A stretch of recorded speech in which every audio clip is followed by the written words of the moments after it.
Hola, ¿qué tal? ¿Cómo les va? Hoy vamos a hablar sobre la Guerra de Reforma. ¿Y qué fue de esta guerra? Bueno, decir que la Guerra de Reforma o Guerra de los 3 años, de 1857 a 1861, fue un conflicto civil mexicano armado donde las dos líneas políticas dominantes de la época, liberales y conservadores, se enfrentaron entre sí. También decir que luego de la aprobación constitucional, la presidencia quedó en manos del presidente liberal de la Suprema Corte, Benito Juárez García. Sin embargo, el Partido Conservador no tardó en oponerse y organizó un gobierno paralelo, con sede en la Ciudad de México. Pero todo esto no termina aquí, sino todo lo contrario, porque debemos decir lo siguiente. Decir que este fue el detonante de varios conflictos armados que conformaron la Guerra de Reforma, la cual se inició con la Batalla de Celaya, en el estado de Guanajuato, el 8 de marzo de 1858. Posteriormente, decir que culminó con la Batalla de Calpulalpan, en el Estado de México, el 22 de diciembre de 1860, donde finalmente fueron derrotados los conservadores. De esta manera, el 11 de enero de 1861, los liberales entraron de manera victoriosa en la Ciudad de México. Sigamos hablando sobre las causas de esta Guerra de Reforma. Bueno, decir que a simple vista podemos decir que las causas de la Guerra de la Reforma fueron causas políticas entre conservadores y liberales, dos partidos con ideologías muy diferentes. Por un lado, debemos decir que los conservadores luchaban por conservar la estructura económica y social del modelo monárquico con privilegios especiales para las clases dominantes. Y por el otro bando, por el lado de los liberales, buscaban liberarse del viejo periodo de Stendhal o simplemente viejo periodo y establecer lo que era la nueva corriente, zafarse del modelo aristocrático de gobernar y establecer una república con nuevos modelos políticos y gubernamentales basados en la igualdad, nuevas leyes y funciones más democráticas. Sigamos hablando sobre el desarrollo de la Guerra de Reforma. Bueno, para comenzar tenemos que decir que la guerra se fue desarrollando tras la creciente división ocasionada por las ideas liberales plasmadas en la Constitución de 1857 y posteriormente por el Plan de Tacubaya, prolongándose el conflicto por 3 años.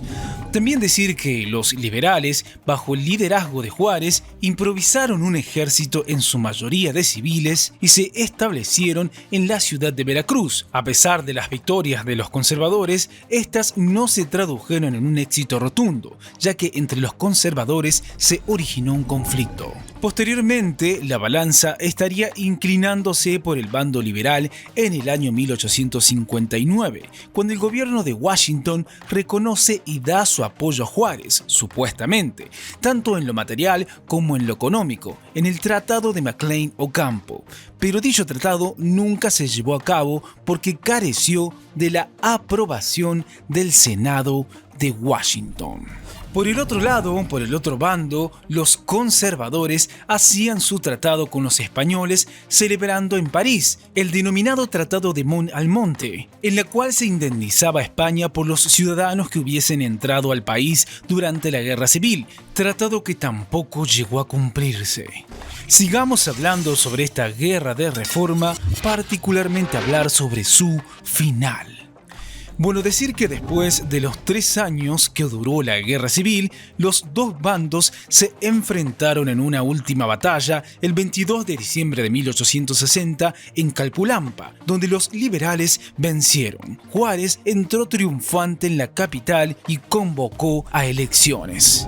También decir que ganó con una victoria justa y Benito Juárez fue proclamado presidente con González Ortega a cargo de la Corte de Justicia, lo que implicaba ser el sustituto al presidente si le pasara algo a este.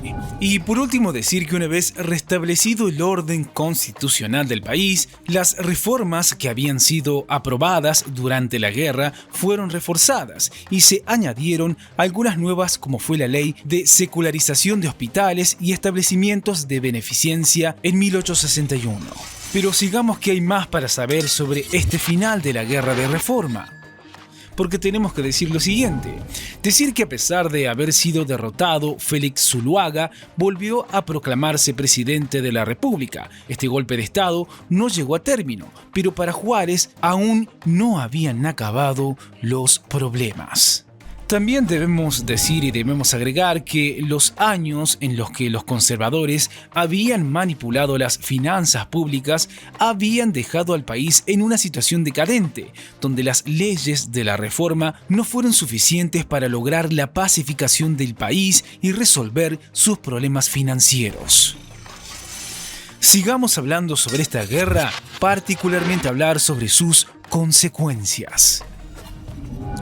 Decir que las consecuencias de la guerra de reforma en México fueron más guerras, sufrimientos prolongados por un pueblo que se desgastaba a sí mismo tratando de establecer definitivamente su independencia de las potencias extranjeras.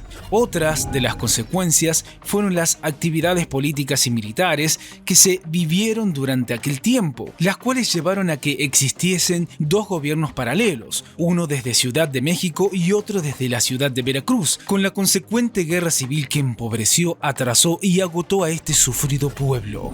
También debemos decir que se dieron pérdidas de territorios. México no tenía fuerza ni política ni militar para enfrentar la invasión extranjera que le costó parte de su territorio. Y para finalizar, decir que para muchos, otras de las consecuencias ya en tono positivo fueron las leyes liberales que promulgó el Partido Liberal antes, durante y después de esta cruel guerra civil. Bueno, esto es todo por hoy. Como siempre les decimos, chequen los videos de nuestro canal que seguramente les serán de utilidad. ¡Hasta la próxima!